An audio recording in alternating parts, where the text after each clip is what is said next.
Thank you for tuning in to another enlightening video. In this video, we are going to explore the misconceptions about the doctrine of being born again.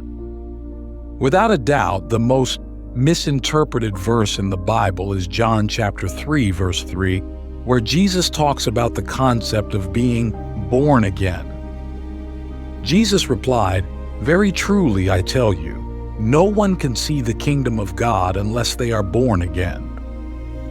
It is an undeniable truth that to access the kingdom of God, one must undergo a rebirth, as explicitly declared by Jesus.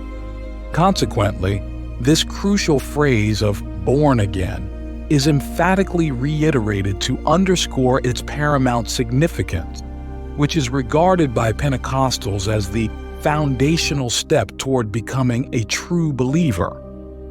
What precisely does the term born again signify in the context intended by Jesus Christ?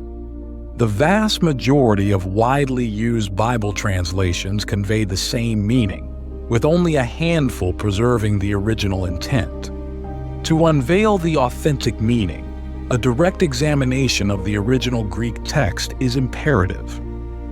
So let us look at John chapter 3, verse 3 again. This information is readily visible on your screen and can be accessed effortlessly online at no cost. Simply visit BibleHub.com and navigate to the Interlinear Bible section, featuring both Greek and English transliterations. As you can see here, this is verse 3. At the top, you can see the Greek transliteration. Below is the original Greek version, and then the English version. We are going to focus on the word inside the red box. The Greek transliteration for this word is Anöthen, which in English is translated as from above, and the related Strong's Concordance number is 509 for this word. If you further click on this number, it will take you to the Strong's Concordance for 509, which is Anöthen. Again, the meaning is from above. Also, you can see that Thayer's Greek lexicon has the word Anöthen translated as from above also. Now, what do you think? How should this verse be translated? If rendered faithfully, the accurate translation of the Gospel of John, chapter 3, verse 3, should unequivocally state, "Very truly I tell you, no one can see the kingdom of God unless they are born from above." This is the authentic rendition, and it is imperative to comprehend it as such, born from above, not from below. A profound distinction exists between the realms below and above, a principle we passionately convey in the glorious gospel through this channel. While this perspective may challenge some, it stands as the authentic gospel truth. Ours is a gospel centered on God. Amidst various approaches like the anthropocentric and theocentric gospels, ours unequivocally aligns with the theocentric. In our gospel, God is the origin and cause of all things, and it staunchly reflects this fundamental truth. The letter to the Hebrews refers to Jesus as the captain of our salvation in chapter 2, verse 10. In chapter 12, he is also referred to as the author of our faith.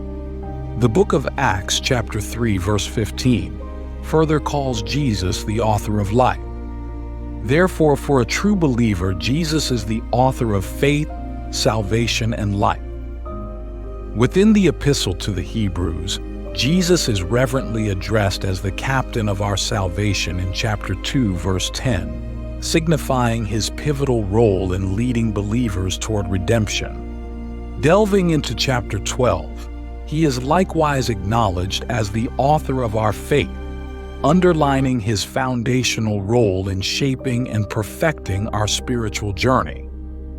Turning our attention to the book of Acts, specifically in chapter 3, verse 15, Jesus is distinctly hailed as the author of life, a profound declaration affirming his divine authority over the source and sustenance of life itself. In essence, for those who embrace a genuine and unwavering belief, Jesus assumes the triumvirate roles of the author of faith, the captain of salvation, and the author of life.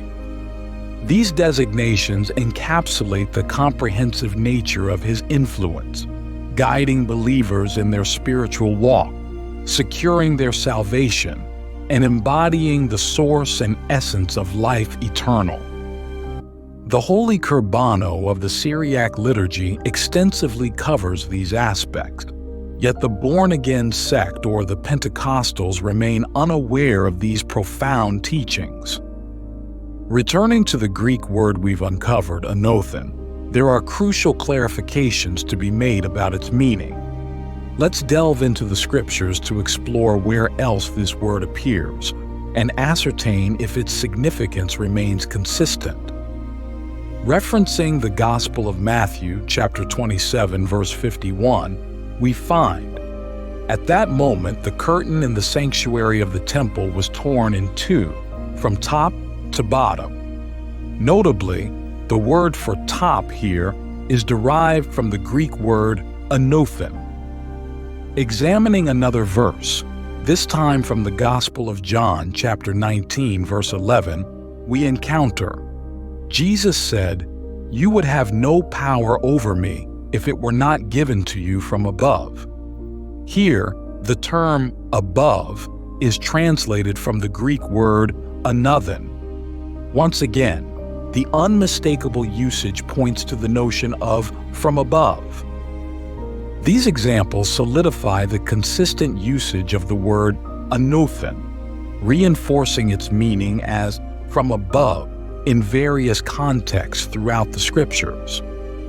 It's noteworthy that Pentecostals and Born Again sects actively sought to divert believers from the apostolic church, and in doing so, manipulated the translation of the word to born again instead of the accurate born from above. The original intent emphasizes a divine origin, an occurrence initiated from above, with no human involvement. Salvation, a truth boldly declared in Ephesians chapter 2, verse 8, unequivocally asserts that it is by grace through faith. This widely celebrated verse stands as a cornerstone of understanding. The profound message is clear. Salvation is not an achievement of our own merit. It is a divine gift. For by grace are you saved through faith, and that not of yourselves, it is the gift of God. The misconception often arises when we associate our belief with the act of salvation. While it is true that faith plays a crucial role, it is imperative to discern the nature of faith in Jesus Christ. This distinction becomes evident when examining Galatians chapter 2, verse 16, which underscores that justification does not result from adherence to the law, but stems from the faithfulness of Jesus Christ. Out of all the major translations available, the New English translation comes out closest to the original. It says, "Yet we know that no one is justified by the works of the law, but by the faithfulness of Jesus Christ. And we have come to believe in Christ Jesus, so that we may be justified by the faithfulness of Christ and not by the works of the law, because by the works of the law, no one will be justified."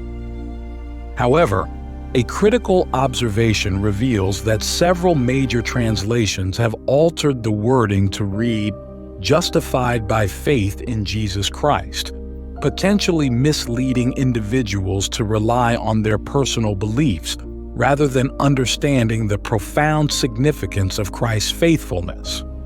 The truth lies in the fact that we are justified not by our own faith, but by the unwavering faith of Christ. This revelation brings about a powerful assurance. Our righteousness is anchored in the faith of Christ, not the fluctuating nature of individual belief. This understanding liberates us from the dependency on our faith, recognizing its potential fluctuations, and affirms that the righteousness of all humanity rests upon the steadfast faith of Christ. Our salvation is not contingent on individual faith. Rather, it is anchored in the unwavering faith of Christ. This designation as the author of our faith solidifies Jesus' role in securing our salvation. It's time to confront the deception propagated by certain sects worldwide and embrace this liberating truth. Awakening to this reality frees us from the shackles of misconception. Some individuals grapple with doubts, fearing the loss of their faith. On such occasions, they may engage in fasting, tears, and fervent prayers, seeking assurance. However, the essence of our salvation lies not in these actions but in Jesus Christ, the author of our salvation, faith, and life. Our justification is not contingent on the wavering nature of personal faith, but on the steadfast faith of Jesus Christ. Affirm this truth within yourself, dispelling doubts and uncertainties. The question naturally arises, how many people did Christ Jesus justify? The answer is unequivocal. Jesus Christ justified all humanity. This profound truth finds its confirmation in the letter to the Romans, chapter 5, verse 17. For if, by the trespass of the one man, death reigned through that one man, how much more will those who receive God's abundant provision of grace and of the gift of righteousness reign in life through the one man, Jesus Christ? This verse resoundingly reaffirms the universality of righteousness, dismantling any notion that challenges this profound teaching. It beckons us to embrace the clarity of this truth, for in Jesus Christ, righteousness is generously bestowed upon all. St. Paul expounds on the life-giving righteousness bestowed through one man, prompting us to ponder the question, how are we justified? The unequivocal answer resonates, just as if I have never sinned. The essence of justification lies in this clarity. Consider an illustrative example. Imagine committing a crime such as taking someone's life. The guilt is undeniable and justifying such an act seems impossible. Attempting to erase evidence or eliminate witnesses proves futile. Conscience becomes an insurmountable obstacle, with no conceivable loopholes for justification. The letter to the Hebrews, chapter 10, verse 22, sheds light on the only way to justification. Let us go right into the presence of God with sincere hearts, fully trusting Him. For our guilty consciences have been sprinkled with Christ's blood to make us clean, and our bodies have been washed with pure water. The ultimate justification is revealed in the letter to the Romans, chapter 4, verses 24 and 25. But also for us, it shall be imputed to us who believe in Him who raised up Jesus our Lord from the dead, who was delivered up because of our offenses, and was raised because of our justification. Our justification occurred 2,000 years ago through His resurrection. The critical question surfaces: how did our justification happen? Was it through our faith? No, it happened through the resurrection of Christ. The emphasis is on His resurrection, not our belief. Some may question, is it because we believed in it? The resounding answer is no. It is crucial to grasp the depth of this truth. The faith that justifies is not ours. It is the faith of Jesus. His act of self-sacrifice and the unwavering trust expressed in His final words, Father, into your hands I commit my spirit, embody the faith of Christ. This faith, anchored in the belief that death could not hold Him, resulted in His resurrection. Through this singular act, the entire cosmos was justified and reborn. The doctrine of Pentecostals emphasizing individual rebirth is debunked by the profound truth that the entire universe experienced rebirth through Christ's resurrection. In the Holy Liturgy of the Apostolic Church, the beautiful theology resonates, proclaiming that Christ raised Adam and all of his offspring. This resonates as a brilliant understanding encapsulated in our sacred liturgy. The next time someone inquires about your born-again status, respond confidently with a resounding yes. When probed further on the timing, declare that it transpired 2,000 years ago. Anticipating the follow-up question, clarify that it wasn't through your faith or your father's faith, but through the unwavering faith of Jesus Christ. As original Christians, we recognize Jesus Christ as the author of our faith. He is not only the author of our faith, but also the author of our salvation and the author of our life. It's essential to embrace these profound truths, especially when contrasted with the hidden agendas of certain groups, like the Pentecostals, who may seek to exploit spiritual matters for personal gain. Listen to this excerpt from our liturgy. The cross is the sign of peace and the sign of victory. By the cross we have been saved. And in it we all glory. The cross is the sign of peace and the sign of victory.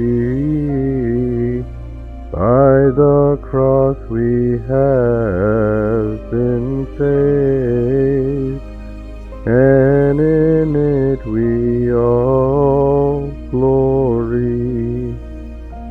Libo to shaino, libo nisho dusuguto, libo dubehu frikinan.